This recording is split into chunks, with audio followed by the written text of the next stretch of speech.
വലിപ്പത്തിൽ ആനയും കാണ്ടാമൃഗവും കഴിഞ്ഞാൽ മൂന്നാമത്തെ സ്ഥാനക്കാരാണ് ഹിപ്പോപ്പൊട്ടാമസുകൾ. ആഫ്രിക്കയാണ് ഇവരുടെ ജന്മദേശം. ഏറെ സമയവും ജലത്തിൽ ചെലവഴിക്കാനാണ് ഇവയ്ക്ക് കൂടുതൽ താല്പര്യം. തണുപ്പിനായി പകൽ സമയങ്ങളിൽ വെള്ളത്തിലും ചെളിയിലും തങ്ങുന്നു. ആൺഹിപ്പകളും പെൺഹിപ്പകളുമായി കുട്ടികളുമായി 5 മുതൽ 30 അംഗങ്ങളായി കൂട്ടം കൂട്ടമായി വസിക്കുന്നു. വെള്ളത്തിൽ തന്നെ കുഞ്ഞുങ്ങൾക്ക് ജന്മം നൽകുന്നതും. സന്ധ്യാസമയങ്ങളിൽ പുല്ലുകൾ മേയാൻ ഇവ ഇറങ്ങി നടക്കുന്നു. ബാരലുകൾ പോലുള്ള വലിയ ശരീരം, വലിയ വായും പല്ലുകളും, രോമമില്ലാത്ത ശരീരം, ചെറിയ കാലുകൾ. ചെറുതും തടിച്ചതുമായ കാലുകളാണെങ്കിലും വേഗത്തിൽ ഓടാൻ ഇവയ്ക്ക് കഴിയും. മണിക്കൂറിൽ 30 കിലോമീറ്റർ വേഗത്തിൽ വരെ ഓടാൻ സാധിക്കുന്നു. ആഫ്രിക്കയിൽ ഏറ്റവും അപകടകാരികളായ മൃഗങ്ങളിൽ ഒന്നായി ഇവയെ കണക്കാക്കുന്നു. കൂട്ടം കൂട്ടമായി ജീവിക്കുന്ന ഇവ സസ്യഭുക്കുകളാണ്. വെള്ളത്തിൽ വാസമാണെങ്കിലും നന്നായി നീന്താൻ ഇവയ്ക്കറിയില്ല. ആഴം കൂടിയ ജലാശയങ്ങളിൽ ഇവ അപൂർവമേ കാണാറുള്ളൂ.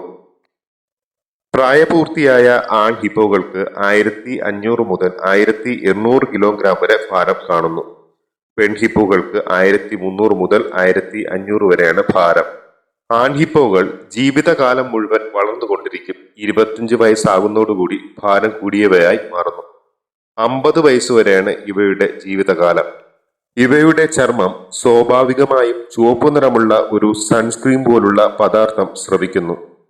ഇവയെ രക്തവിയർപ്പെന്നാണ് അറിയപ്പെടുന്നത്.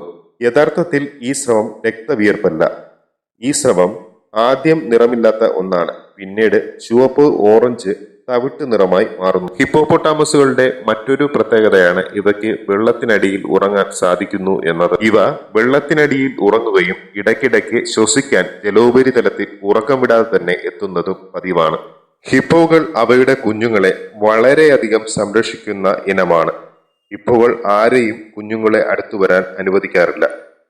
ഇവയുടെ കുഞ്ഞുങ്ങൾ ചത്തതിനു ശേഷവും ഇവ സംരക്ഷിക്കുന്നത് കാണാൻ ഇടയായിട്ടുണ്ട്. ഹിപ്പോകളുടെ കുഞ്ഞുങ്ങൾ ഒന്നോ അതിലധികമോ ഹിപ്പോകളുടെ സംരക്ഷണത്തിലായിരിക്കും. ഇവയെ കൂടുതലും ആക്രമിക്കുന്നത് മുതലകൾ, സിംഹങ്ങൾ, പുള്ളിപ്പുലികൾ, കഴുതപ്പുലികൾ എന്നിവയാണ്. മനുഷ്യരെ ഇവ ആക്രമിക്കുന്നത് ബോട്ടുകളിലോ കരയിലോ ഉള്ള യാത്രയിലാണ്. കൂടുതലും ഇവയുടെ കുഞ്ഞുങ്ങളെ ആക്രമിക്കാൻ വരുന്നു എന്ന ഉദ്ദേശത്താലാണ് ഇവ കൂടുതലും ആക്രമിക്കുന്നത്.